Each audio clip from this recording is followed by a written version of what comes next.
Welcome back, everybody, to the three-man show tonight, Clash and Conferences podcast. We're here with the members group. A little light, I think.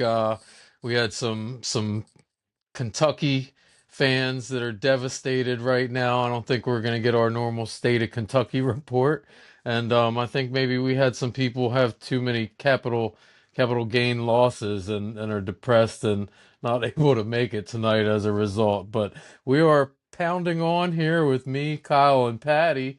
And we're going to get into a couple of things tonight. We actually got a lot going on in the sports world.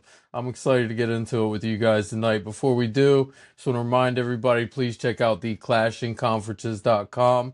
It's very easy to get involved here. All you got to do is go there and fill out a very easy form. I know you're probably tired of hearing me say it, but if you're watching this show and you are not on that form yet, I don't know what you're doing. So get on it. It's a good time. We got a growing group, and we're doing this thing. We got two sponsors I want to shout out to: Sparrow Hair Studios in Lancaster, PA. If you're nearby, get in there and see Lean. She'll take good care of you. And Lotwin. Rep your team with a custom 3D printed hype chain from Lotwin. Big game, big day, or just showing out. These made to order chains bring the energy. Use code TCCPOD for 10% off, or grab one of our oversized chains on their website to support the network. Links in the description, very easy to find. Steve will hook it up. Now, that being out of the way, what do you guys got left in your brackets? I was just looking at this a minute ago in our internal competition bracket.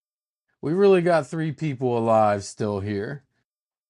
We got me, I think it was. If well, let me bring that up. I thought I was ready here, and I'm not. But actually, here we go. Paul Douglas, if Florida wins, looks like he's going to take it. Corey Dickinson, if Auburn wins, looks like he's going to take it. Looks like if Duke wins, I will take it. And I don't know, he's pretty far back, but Tony P seems to be the highest guy, the only guy with Houston winning it. So he might have an outside shot as well. That is an update on the Clashing Conferences brackets. How are you guys' personal brackets doing? I know you both run a pool each yourselves. How's your personal brackets looking? I had, an absolutely devastating blow with Texas Tech on Saturday night, but I put in two brackets in my own, and if it's Florida versus Houston and Florida wins, I can still win mine, but it's if Duke wins, it's pretty much game over for me. But fun little shout out. I hope she's listening. I'll tell her to listen. But shout out Jenna Quinlan. She is in the lead for my bracket. She's one of my really best friends' wives, and she is looking to three-peat as a bracket winner. Who does not Uh-oh. That's watch college incredible. basketball at all. So want to shout out her real quick. Do you know her mythology? If she doesn't watch it at all, do you know her No. methodology? I have Are we no idea. going She had, mascots? Are we going favorite states to visit? I don't know. She's got to have Colors. some method to the madness because she texted me before the bracket this year and she said, "Am I allowed to play?" And I said, "Yes, of course." And then, so here we are. That's awesome. My notes That say is I'm awesome. rooting for Florida to beat Duke in your bracket to win it, Patty. Yeah, I saw that you're in the top five as well. Kyle, do you have all four number ones? No, no. I had three of the four. Okay. And look, if you look at our clashing conferences bracket, I'm number four there. So it's solid effort. If Florida wins, I'm probably coming in second. So, That's I'll nothing to take sneeze it. at. No, I'll take it. Everybody was busting my chops after the first couple days, and I said, what did I tell you at PJ's? I was like, you got to look at the maximum amount of points Yep. left. That's all you got Yep. to worry about. And I Always the was right most up there. important. So, Absolutely. I'll take it. I'll take it. It was a weird year. I didn't think it was going to be straight chalk, but man, the Final Four is Well, going to be the great to second watch. time in I think 40 years they say that you've had all four number one seeds. Yeah, I think what, So '08 or '09 was the last time? doesn't happen much. No, no, but those four teams, man, these games should be really, really, really good. I Yeah, it should agree. be a phenomenal should be a phenomenal weekend of college basketball. I'm still a little bit upset. I did put this in our group chat, which you can join if you join the Clash and Conferences Network. You can join our exclusive Discord, and I put that uh, jokingly that my stepdad cursed Texas Tech because not even joking, with 3 minutes to go, he texted me saying, "Wow, can't believe you're the only person that picked Texas Tech. What a pick! Great job by you." And then and then Florida went on a 16-2 run and beat them. How As do a you miss the jinx. front end? How do you miss the front end of two 1-1s? Are you kidding me? The front end of two 1-1s? Like, Did you see the confidence in Clayton that he had the ball 3 feet away from the basket and he was like, nah, I'm gonna dribble out and I'm just gonna turn around and shoot a three to yeah, I take mean, the lead. he's got that. Clayton has that sicko He's a confidence, killer. like that Curry, like Curry in the Olympics. Like, obviously, I'm not comparing him to Steph Curry, but just that killer instinct of like, I'm the best shooter on this court, and I'm going to shoot, and you can't stop me. Like, there's something about being that guy. I mean, there's just so many storylines like that. So you're not gonna get Clayton, the freshman Hog or Haig or however you say his name. He's nice too, and then you're gonna get them playing Janai Broom and Chad Baker Mazzara. Like, that's a huge matchup there. Yeah, Not I even mean, I talking about the other side yet. Like, I know, I know. Did you see there was all four of these teams are four of the top ranked. I Ken forget what. Palms ever. Yep, Yeah. 10 palms ever, and four of the top six. And it's a shame that three of them has to lose. You know Yeah. what I mean? Like Yep. it's Yeah. incredible. The thing was, I meant to send it to you, Kyle, actually. Like, I saw this thing.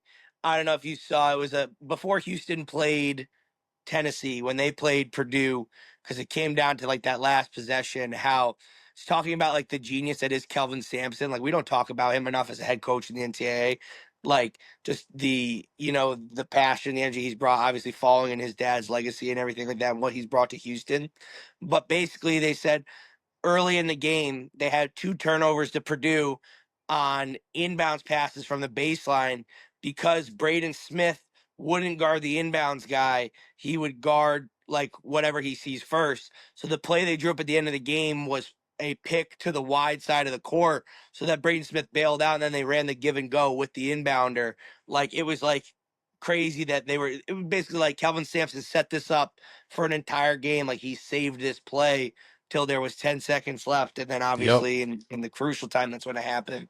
Yeah, he's a hell of a coach, and I'll tell you what, man, he just seems like he has a respect for the game like none other, and it's very enlightening to see considering, what Kentucky's had for the last few years with Calipari, who seems sometimes like he has no respect for the game, you know what I mean? But it seems like Calvin Sampson just respects the game way too much, and it's enlightening to see. It really And is. he got his guys playing like that too.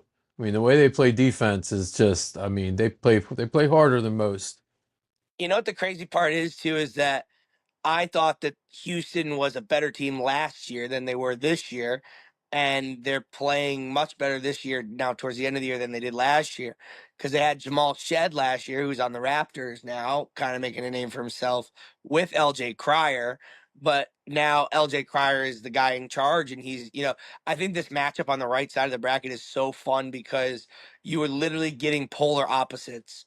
You're getting Yeah. Duke, who just scores at the most efficient rate, and you're getting Houston, who plays defense at the most efficient rate. And it's just going to it's literally a unstoppable force meets an immovable object on like it. That's just so fun to me. Yeah, I mean, you really do you have four complete teams where, they don't rely on just one guy to score. They're a very well balanced team, all four of them. And that was the thing that got me with Tennessee, with Alabama. I mean, I didn't think that they were going to be able to shoot 50% from three throughout the whole tournament. I mean, they gave it a good shot. They really did. But as soon as, as soon as Sears went cold for them, I knew Alabama was losing. Same thing with Tennessee when their guards got shut down. That's it. You know what I mean? It took them out of the game. So I mean, I just these four teams. It's going to be interesting to see how Broom plays after that elbow injury. I mean, that looked nasty. It looked like That it was hyperextended the opposite way. it was such good like real reality TV though. It really You know, was. I mean, Yeah. like you got his mom crying in the stands and his mom and dad rushing down to the court to like make sure that he's okay. And Broom's coming off the court telling his team and his mom and dad that he's not okay, and they're taking him back to the locker room, do x-rays, and next thing you know, this guy's coming back with one arm shooting three-pointers and blocking shots, and like what a moment for him. And Shout I out to hope, Topher, but Willis Reed style for the yeah, Knicks. You know what I mean? That's exactly absolutely, what it I was. hope he's okay because they need him to have any chance to beat Florida. They need him to be healthy and ready to Look, go. you don't want to ever think that people fake injuries or anything like that, but I mean, the dude came back in the game and it didn't look like he was going to move his arm at all. And then all of a sudden he gets No. open for three and Yeah, drains it. no. Right. And I'm like, wait a minute. And even the announcers that were announcing the game, they're like, oh, he's telling his team, go out and win this. I'm done. I'm done. And then Yep. all of a sudden he comes back 3 minutes later. And crazy that the three of us talked last week about how Michigan State's Achilles heel was going to be them going cold. And at the end of the game, they looked great, but they just couldn't get over the fact that they were ice cold the first 20 minutes of the game. And guy like Cohen Carr, Jace Richardson was what, 3 of 11, and Holloway was like 2 of 12. Like they didn't play bad. They just literally played a bad half, and you can't do that against a team like Auburn. Yeah, they Yeah. were getting the open shots. They just weren't making them. And that's pretty much what it was. Well, we got 4 teams left. We got 4 number 1 seeds. Who you guys picking in the 2 games we got left? And then who's your national champ at this point? I'm gonna go Florida and Duke. I just think that matchup I think it's the logical matchup, but it's also who I want to see. I want to see Clayton go against Cooper Flag. I think that would be a hell of a matchup.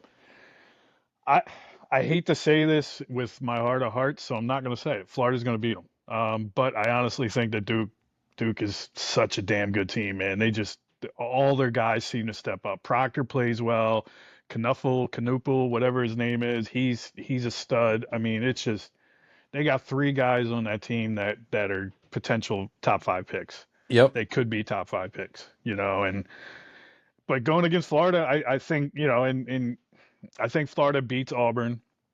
I think Auburn's luck runs out. And Bruce Pearl is what he is. I'm not a big fan. I never liked him when he was with Tennessee back in the day and all that stuff. So um, we'll see. But I think Florida beats Duke. Hopefully in the championship, and that's how I'm rolling with it. Yeah, I think it'll be Florida Duke, but I would like to pick Florida Houston for my mid-sized capital gains. But I think a couple interesting things that I would like to point out before we move on from college basketball are, one is the first episode of the rotating members group, we said that Bruce Pearl could bring this team to the national championship, and that when they were playing really good in that Maui tournament, how good they were. Maybe Steve can do some Roll the tape. like roll the tape, back so we can get it and everything like that. But I thought that was interesting. And then this is what I find the most. I do think it'd be Florida Duke. I think this is the most interesting point I heard all weekend. Do John Shire and Cooper Flag make Duke likable? No. Not a chance. They make them But even that's more. but that's the past you talking. That's you thinking about what Duke was. Like this Duke team, I'm not a Duke guy. I'm a classic hate Duke guy, but this team is likable, man. They are. Period. Like Think you've been drinking some of the sauce tonight, I buddy. They're like not Cooper likable. Flag because I want to see him in a Hornets uniform, and that's about as far as that goes. Yeah, and if he's not a Hornet, you're gonna hate him because he Yeah. went to Duke. Yeah, So it is what it is. absolutely. obviously the brand Duke is still hateable, and I will always hate the brand Duke. But something about John Shire and Cooper Flag together make it a likable team, in my opinion. I I don't like don't John hate Shire. I don't hate John Shire, but I wouldn't call him likable. Not in the Duke sideline. There's not one part of me that will even remotely come close to agreeing with you there, Patty. They're not likable in any way. I love you, buddy, but I'm not gonna agree with you on this one. Listen, you're not. It's just a take that I saw. I'm not saying Yep. that. I'm not saying that it's my take that I generated. I'm just saying that I thought it was interesting because this is one of the first times in my lifetime that I can remember being like, I remember, most Duke teams growing up where I'm like, God, I hope they lose. When they lost to Lehigh, I was like, wow, this is awesome, but this year it doesn't feel like that. I don't know why. I'm just saying this team feels a little bit different. I think that's because you've never gotten burned by them. If you would have got burned in your capital gains or in a rivalry matchup, you probably would never feel that way. Believe me. Hey, I Believe feel that me. way about Kentucky sometimes when I think about the game versus Notre Dame in the Elite Eight in 2015, and the refs just handed Jaleel Okafor a big bag of cash and said, "Here you go, pal. Take this to the national championship." So that one's I for hear you, you. Cody. I hear you. But listen, I hate Duke because every March Madness I have to relive watching that stupid shot. Every year they play the same dumb stuff. I can't. I get Oh it. It was a man, great shot, but let it go. It's done Ken- and over with. It's Kentucky 30 fans will years ago. never forget. No, never. Never. Is that still like a clip in the One Shining Moment? Yeah. Yeah, Yeah, like it they is. still play that.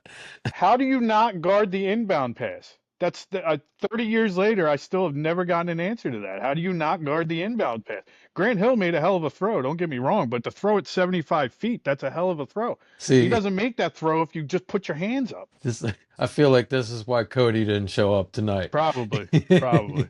He That's why I'm was wearing black. I'm mourning the loss. I'm wearing black, you know what I mean? But, we got to move on. Well, We got to move on. let's spin this pop real quick before we get off of college basketball. Let's spin it positive. Let's talk just for a second about the off season. I know I might be jumping the gun a little bit with 3 games left to go, but Kyle, I feel like you are very similar to my team, UConn, in that neither one of us last year really had a chance with the way the portal things work. Us because we were still in the tournament, you because you were looking for a coach. We didn't get a chance to build our teams properly last year. You're going to get to do it this year. And Pope looks to be the real deal, and it looks to be like the kind of coach the kids might want to go play for. You excited about what you have to come here? I am super excited about what's about to transpire over the next few weeks. They're probably going to get 2 or 3 studs from the transfer portal right off the bat. They got the reigning Mr. Kentucky basketball coming in the freshman class. He's recruiting a couple other guys That's that how it still have works. yet to commit. So they have a good shot at not only being better than what they were this year, but going on a deeper run with a much better team. Much better team. So I'm super excited to see what they got. Because look, Kentucky, we all know as being a blue blood, they got endless amounts of NIL money. Yeah. So Oh yeah. they can throw it at people with the best of them out there. So and plus, who's going to turn down a free opportunity to see Cody? You know what I mean? That's part of the selling deal. They're going to get top recruits just to say you got to meet this guy Cody from Kentucky. So I think I'm really excited to see what's going to happen. But I think they land a couple key guys in the next day or two. I like it. Patty, I don't know if you hear anything about Notre Dame men's, but what's going on with Notre Dame's women? We got a girl who could have been a top 3 pick in the WNBA draft deciding to enter the women's portal instead. I I trust their women's program honestly more than I trust their men's program at this Well, they point. got The a the pretty amount of good women's the amount of program. WNBA stars that they've produced over the last 15 years are just college stars, whether it's Maya Moore, Skylar Diggins, I can't think of the other girl, but like they just produce, so it is a nice little fun thing to watch. But I'll be honest, I just don't keep up with it enough on the women's side to be like I'll watch them in the tournament. But I did hear this news about the transfer portal, so good for her. I Athletes, think it's men, crazy women, that there's you know. enough money in women's college basketball to keep a girl from being a top WNBA pick, professional pick. That's crazy to me. There's more money in women's college basketball than the WNBA. Yeah, That's why. exactly, Just 100%. wow.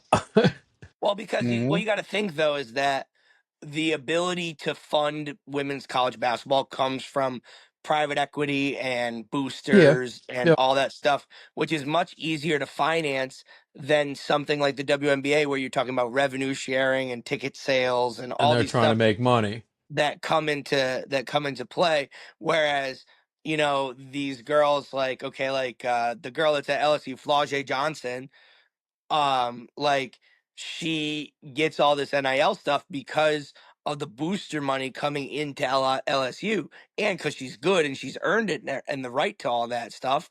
But she gets it because it's easier to sponsor somebody in college and the brand that is March Madness than sponsor WNBA players sometimes because of the brands that you're getting and what you're putting out. Because unless your name is and like again, I think the WNBA is getting a better product, but realistically, over the last 20 years, how many superstars have we had in the WNBA that are like household names?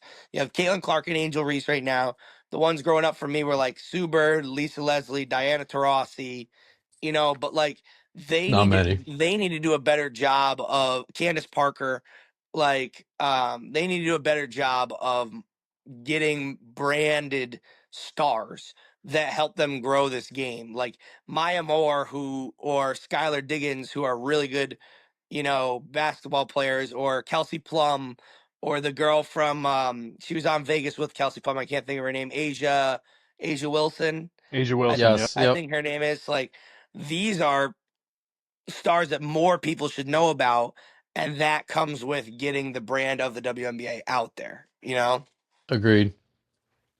I mean, they don't do themselves any favors with when they broadcast the games. They broadcast the games at like 1 in the afternoon sometimes on like a Thursday. It's like, get them in some of these primetime spots sometimes when there's nothing else going on, and more people will probably watch. Like, we're sports junkies. If it's on TV, we're probably going to watch, so we don't have to watch ESPN the Ocho and watch. I was watching this thing the other week. It was slippery steps, where it was just a bunch of people like our age going up and down obstacle course steps, and people squirt them with water and throw balls at them. And I'm like, really? That's what's on TV right now. That's ESPN the Ocho. I'm like, are you kidding me? WNBA would be a better spot than that, but no, I'm watching slippery steps. I have You been know, seeing some wild stuff as I scroll through lately. I think I saw kickball last week, maybe. Um, just some wild stuff on the ESPN channels. when they do the Ocho every like August because they do it for uh ESPN 8, and last year they had Microsoft Excel, like who could punch in databases into Microsoft Excel on ESPN 8 the Ocho as a contest. that's just like when you see the spelling bee competition on ESPN. You're like, really? Is Yeah, that that's a but yeah. okay? It must be a slow week on for ESPN. I'm thinking one of these weeks, if we have like like obviously, like how when the MLB All Star break is up, there's no sports on. So I'm thinking that week what we could do is invite a bunch of like fourth graders on and have them have a spelling bee against Cody, and it'll just be Cody versus the fourth graders, and whoever wins the spelling bee like gets a lot win chain that says Classroom Conference's spelling bee champion on it. And like it'd be like that scene from Billy Madison where like the kid's spelling a hard word and they're like, Cody, your word is cat. And he's like, okay, CAT cat. Like, Loserville. We stomp out hunger. wait a minute. Unreal. Listen, I can't let you talk about Cody like that in his absence. Cody knows If it, that I say everything about him out of love. He knows that. Cat connection out of love. yes, sir. All right, I think we've beaten college basketball enough. I want to save my big question for the end. We got any NBA we want to talk about tonight? I don't know if there's anything worth talking about. We don't have our Knicks guys here. Our Sixers rep seems to be trying to battle my Hornets for friggin' Cooper Flag. I hate you guys. Listen. It's gonna happen. It's gonna It happen. I could told you happen. before, though. You know what's gonna happen. They're gonna end up taking Knuffle and not Cooper Flag because they mess it up. They're gonna take the wrong duplicate. No, you're crazy. If they get the first pick, they ain't gonna mess it up. Now, This I is told one you. of I them think. years that nobody in their right mind is gonna mess it up. I think they don't get the number one pick, but I think everything that I saw, they're going to try to draft Trey Johnson, and I like that fit. I Well, like I that mean, fit with that core with Maxey and McCain. you got to remember too, if you guys end up fifth or sixth, you are not that much further down in the odds in those top three. The way they leveled everything's out now with the lottery, the top three picks all have the same odds. So, like the Hornets right now are third, which is fine with me because we got the same odds as the worst team. You know, first and third, second, third, all the same. Fourth is like a teeny tiny bit behind the odds of those first three, and then it starts to falter off a little bit there to fifth and sixth, but not a ton. You actually get a lot of ping pong balls in that ping pong ball machine that are going to say Sixers. And if Yeah, your but Yeah, combinations come out, it's how just the sick are you fate. gonna? Oh, my bad, Kyle. Go. My bad. I know. I was just going to say it's just the fate. Do you really want to tempt the fate with the fact that they had so many chances over the last decade and they screwed yeah, them up? You know what I mean? Like, yeah. I don't think it's going to be in their favor. I think the basketball gods are going to choose against it, and I'll take a top five pick as long as they're still going to be in the top Hey, five. And as of you right just now, I can't think let they're those fifth. people with the odds that are still decent behind you to jump above, because that's when you're going to get screwed. Yeah, well, and that would be the case. They'll end up with the ninth pick or something like that, and they'll take some dude from overseas that nobody's ever heard of, Well, and they you won't get the get the ninth pick, you lose it. You yeah, have to stay yeah, top six. yep, So, yeah, you you're know, right. if you come into the draft and you're seeded sixth in that lottery and one team jumps ahead of you, you're done. Mm-hmm. Yep, it goes to Oklahoma City, and then Yep. Oklahoma City just gets better. You know. Yeah, But it's that's gonna be crazy. really fun to watch Cooper Flag with De'Aaron Fox and Victor Wembanyama next year. Is what it's really gonna be fun watching him. I'll Mm. tell you what, Patty, that would be the basis of one heck of a team, wouldn't it? With It would with be with Pop coming back. hopefully, yeah, hopefully, God willing, man. I What a mean, great guy. obviously if he doesn't, but I hope so. But that would be a story. Pop coming back with Fox, Flag, and Yeah. Wembanyama. Yeah. There's only one thing left to do at that point: trade for Embiid. You know what I mean? He's the missing piece. So trade for Embiid and Stop. get him off our plate. Trust the process. Come on, Victor. Who's going to play the four, him or Wemby? Well, I That would guess be it don't Embiid. matter because Embiid's not going to even play. So No, Wemby's going to 10 play the minutes a game. five, and Embiid's going to sit on the bench hurt. It'll be Listen, like the when Robinson and Tim Duncan were there. Robinson barely played towards the end of his career. Chris, if you listen to this podcast, you can respond at this moment in time by letting us know if you would trade Alec Burks off the bench right now for Joel Embiid. You just let us know if Alec Burks is more valuable to you than Joel Embiid at the I'd trade 28 him for minute mark. Deuce. I'd trade him for Deuce. And you said before you didn't want to compare anybody to Steph Curry. I mean, first person I thought of was Chris with his With his messaging Deuce that McBride take. Deuce McBride is a better shooter than Steph Curry. Jesus. Hey, I'm not looking forward to tomorrow night when he's going to tell me how PJ Tucker's going to be their savior off the bench in the playoffs. Yeah, yeah, exactly. Yeah, They the only just person that has a signed bigger him head for than the Jalen rest of the Brunson. year, and he ain't been good in like 5 years. So, Yeah. Good luck with well, that, buddy. before we get out of here, I got one more topic. I want to know what everybody thinks about these new torpedo bats. Been the talk of baseball. I know we've been trying to focus on basketball, but I feel like it's a pretty big thing in sports right now that we got these brand new torpedo bats, as they're calling them, and some guys seem to be doing pretty darn well with them. I don't know if you saw, I mean, the Yankees made all the headlines, and what was it, the first or the second game of the season? They hit, I don't know how many, was it 7 home runs or something by six Nine, guys, or it 8 was or 9. something, it was crazy number. And last night, Ellie De La Cruz out of Cincinnati used it for the first time and hit a couple home runs and smacked like 7 RBI. And they were joking with him in his after game press conference. You gonna use it again? He said, "What the heck do you think?" I think we have to talk about two big things. One, this is not cheating. So let's get that all out of their head. This is by the parameters of baseball. Agreed. Whether you like the Yankees or not, this is not cheating. Two, everything will adjust back to the mean. I think this is a great scientific development for people who hit inside pitches. Guys like Jazz Chisholm, Ellie De La Cruz that are big pull hitters with quick bats. They put the weight towards the handle, and that's why they're going to see so much success early on. But what's going to happen is as the league catches up, the scouting report on these guys is now going to turn normal. In the past, you didn't want to throw these guys outside pitches because you didn't want them extending their hands to the big barrel of the bat.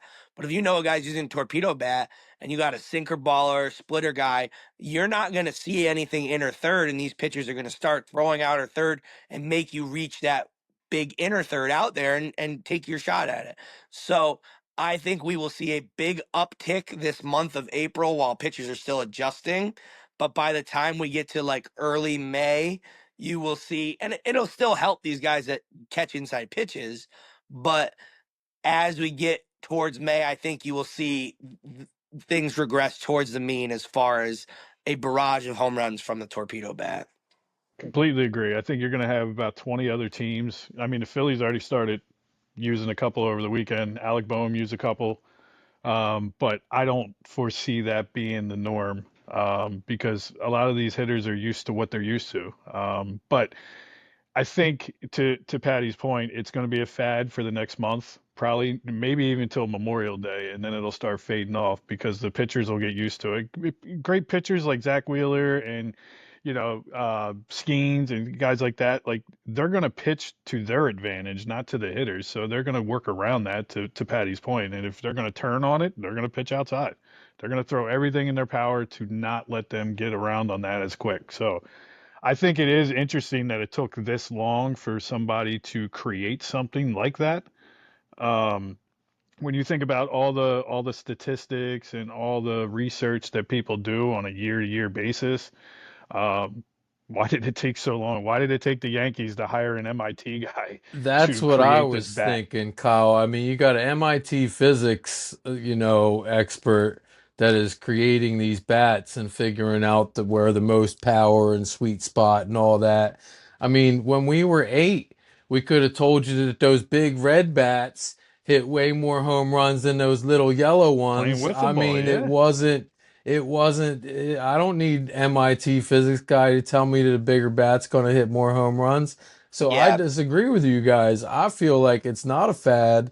I think the bats make a difference. I think we're going to see more long balls, and I hope so. I think that makes the game more exciting. I agree with Patty. It's not cheating. We could get the steroids era legally, and that would be awesome. I think two more things to add on to that I think are interesting. One, I hope the MIT guy patented this and he makes a lot of money and sets his family up for a successful future. The second thing to me is if you notice, and I'm not saying not all, but if you notice a lot of the best power hitters in the MLB right now are not the ones switching to this. A lot of the guys switching to the torpedo bat are smaller in stature that like inside half pitching that turn on the baseball. And that I think is a cool thing for those guys to try to gain an advantage. But like I thought one of the funniest tweets this weekend, I'm sure you guys saw, was like Portnoy or somebody tweeted at Aaron Judge and he was like, wow, you needed a torpedo bat to hit 3 home runs, and then right underneath it said like AI fact checked. Aaron Judge does not use a Yeah. torpedo bat. Like Judge isn't using one. Soto's not using one. There's a lot of these bigger sluggers. Jordan Alvarez. Well, Otani. I Like mean, nobody knew about him until 2 days ago, I wouldn't really. say I nobody mean, because th- Lindor was using one at the end of last year. There's people that have been using them for 2+ years, but this is just like the first time that people have created a quote unquote perfect design of it. So this has been okay. around for 2+ years. Guys like Lindor, and I want to say that I can't remember the picture, but there's like 6 or 7 guys that have been trying this bat out for basically 2 years and going back and forth on it. But now this is like the perfect, parameters as far as like where they like the sweet spot for it. It's Okay. almost as if it's unbreakable too, with how it's evenly spaced out throughout the whole bat. Like they're turning on those inside pitches, and now they have more of a barrel to actually hit the ball with. So getting sawed off like what these guys used to do, it's probably not going to happen as much for those hitters. So it Yeah. is interesting. I will say, Patty, to your point. a lot of the smaller guys in stature, they did have pop, but not enough to go deep, 20, 25 times. Now they will. Now it does give them that competitive advantage. So it is pretty cool.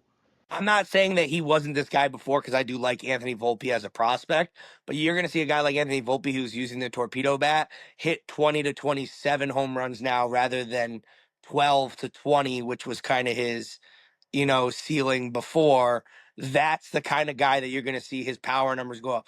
Ellie De La Cruz, like another guy that was a probably, 20 to 30 home run guy, could be a 30, 35 home run guy now. Like, I don't know if this will, like you said, Mike, I do think there will be more long balls, but I don't necessarily think this will be the cross across the whole MLB. But we'll Barry see. Bonds, Barry Bonds would have hit 120 home runs using a torpedo bat. Just throwing that out there. His And it hand-eye would have been coordination was awesome. crazy. It would have been awesome to Absolutely, it would have been watch. awesome. Yep, 100%. So what I've 100%. gathered from this episode is what Mike wants is he wants metal torpedo bats while the while the players are injecting steroids coming up out of the dugout. They're in the on deck circle, shooting up, ready to just let it fly. And he wants to put electrical tape around the baseballs like we used to do with the wiffle balls back in the day, Hey, so they look, go man, further. this thing got me taking all the overs I can, and Ben's got me parlaying 18 guys that hit home run in the same night to win $2 million off of a 4-cent bet. So, I need long balls. That's the That start I of the Randler 10-cent parlay podcast right here. Here it is. and our producer just got his clip. That's the clip. I need long balls. That's the title. Boom.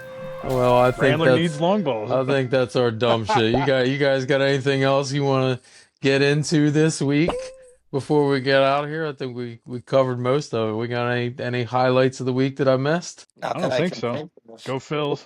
All right, short Keep show, Aaron easy Rodgers out show. of Pittsburgh. Goodbye. Oh It looks like God. he's going, buddy. Looks like he's going to Pittsburgh. I don't want to be here for another 30 minutes. We could talk next week. Wrap it up, Mike. All right, we will see you guys next week. Thanks for listening. Please like and subscribe. Please check out theclashingconferences.com. Come join us. It's a party. Boom, boom, boom.